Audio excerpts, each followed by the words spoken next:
வணக்கம் நேயர்களே, welcome to Banu's cooks.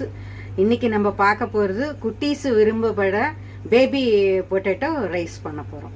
இன்றைக்கி வாங்க பார்க்கலாம். இன்க்ரீடியன்ஸ் என்னன்னு பார்க்கலாம். இதோட தேவையான பொருட்கள் பேபி பொட்டேட்டோ பாயில் பண்ணி உரிச்சு வச்சுருக்கேன். டொமேட்டோ, ஆனியன், கேரட், கொத்தமல்லி, பூண்டு, ஸ்ப்ரிங் ஆனியன் போட போறீங்களா? ஸ்ப்ரிங் ஆனியன் போட போகிறேன். இது வந்து சும்மா லைட்டாக சுவைக்காக வேண்டி அண்ட் சோம்பும் கிராம்பு ஏலக்காய். இப்போ வந்து நெய்யை ஊற்றுறேன்.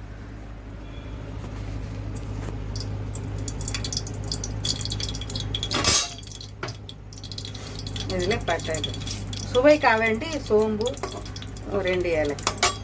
ஓகேங்க. இப்போ வந்து இந்த பிரிஞ்சி இலையெல்லாம் போட வேண்டாம்? அதெல்லாம் வேண்டாம். குழந்தைகளுக்கு வந்து விருப்பப்படுறது காரம் இல்லாமல் சுவையாக பார்க்கும்போதே அவங்க டேஸ்ட்டாக சாப்பிட்றதுக்காக வேண்டி இந்த பொருள் நான் பண்ணிகிட்ருக்கேன். பொதுவாகவே உருளைக்கிழங்குன்னா குழந்தைங்களுக்கு பிடிக்கும் இல்லையா? அதனால வந்துட்டு நீங்கள் இதை பேஸ் பண்ணிட்டு இதை பண்ணுறீங்க.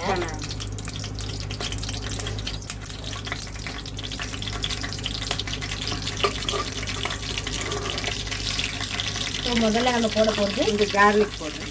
ஓகே. அப்புறம் பச்சை மிளகாய், இஞ்சி. ஓகேங்க. கருவேப்பிலை,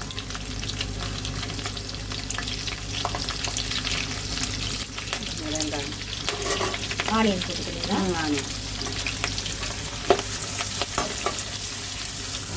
ஸ்ப்ரிங் ஆனியன்ல வந்து பார்த்தீங்கன்னா எக்ஸ்ட்ரா டேஸ்ட் கொடுக்குமா, இல்லை எதுக்காக சேர்க்குறீங்க இதில்? அது பார்க்கறதுக்கு கலர்ஃபுல்லாக இருக்கும், சூப்பராக பார்க்கறதுக்கு கலர்ஃபுல்லாக இருக்கும். அது ஒரு விதமான சுவையாக இருக்கும். பசங்களுக்கு வந்து கொஞ்சம் அட்ராக்டிவாக. ஆமாம். எல்லாத்தையும் வதக்கிக்கிறீங்க இல்லையா? ஸோ நம்ம ஆனியனுக்கு அடுத்தது என்ன போட போகிறோம்? டொமேட்டோ. ஓகேங்க, டொமேட்டோ போட்டுக்கலாம்.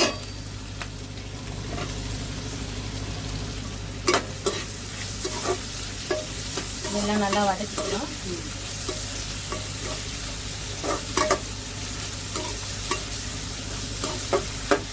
டொமேட்டோக்கு அடுத்தது கேரட். ஓகேங்க.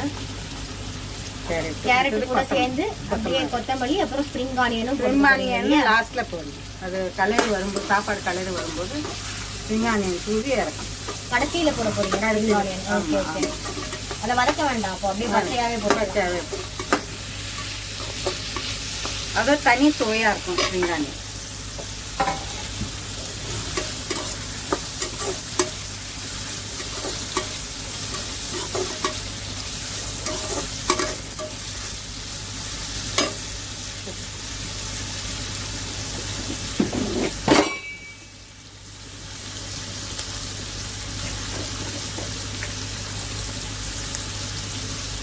சால்ட் போட்டுடலாம்.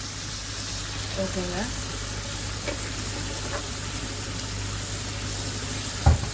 சால்ட் எவ்வளோ ஸ்பூன் போட்டீங்க? ஒரு 1.5 ஸ்பூன் போட்டோம். இப்போ நீங்கள் பண்ண போகிற இந்த வந்து சாப்பாடுக்கு சேர்ந்து சால்ட்டு போட்டுட்டேன். சரிங்க. இப்போ நீங்கள் பேபி போட்டுற ரைஸ்க்கு இந்த வெஜிடபிள்ஸ்லாம் போட்டுருக்கீங்க இல்லையா? கொஞ்சம் கொஞ்சமாக தான் போட்டிருக்கீங்க ஆக்சுவலாக. ஸோ வந்துட்டு இப்போ எவ்வளோ ரைஸஸ் போட்டிருக்கீங்க? இப்போது ஒரு படி ரைஸா இல்லை அரை படி ரைஸா? ஒரு ஆழாக்கு ரைஸ். ஒரு அழாக்கு ரைஸ். ஓகேங்க. இப்போ காய்கறிலாம் வந்து நல்லா வதங்கிட்டு இருக்கு. லைட்டாக எல்லோ. இதுக்கு அடுத்தது மஞ்சத்தூள் போட்டுக்கிறீங்க.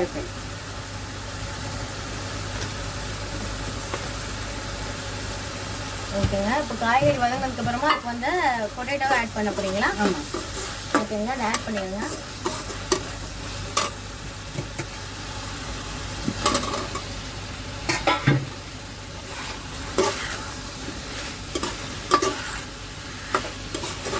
நல்லா கலர்ஃபுல்லாக இருக்குது இந்த ரைஸு, பார்க்கறதுக்கே கலர். இந்த பொட்டேட்டோலாம் ஆல்ரெடி நம்ம வந்து குக் பண்ணி வச்சிருக்கிறதுனால நம்மளுக்கு எக்ஸ்ட்ராவாக வந்து பெரிய டைம் எடுக்காது. ஸோ எல்லாத்தையும் போட்டு கலரி 2 மினிட்ஸில் சாப்பாடு ரெடி ஆகிடும்.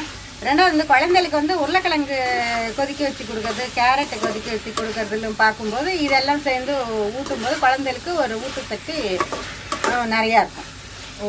இது எந்த சமையல் பண்ணாலும் குழந்தையில பேஸ் பண்ணி பண்ணும்போது நம்மளுக்கும் ஒரு இதுவாக இருக்கும், குழந்தைகளுக்கும் ஒரு அட்ராக்டிவாக பார்க்க சாப்பிடும்போது சாப்பாடு பார்க்கும்போது அட்ராக்டிவாக சாப்பிட்ணுன்னு தோணும். அது ஓகே.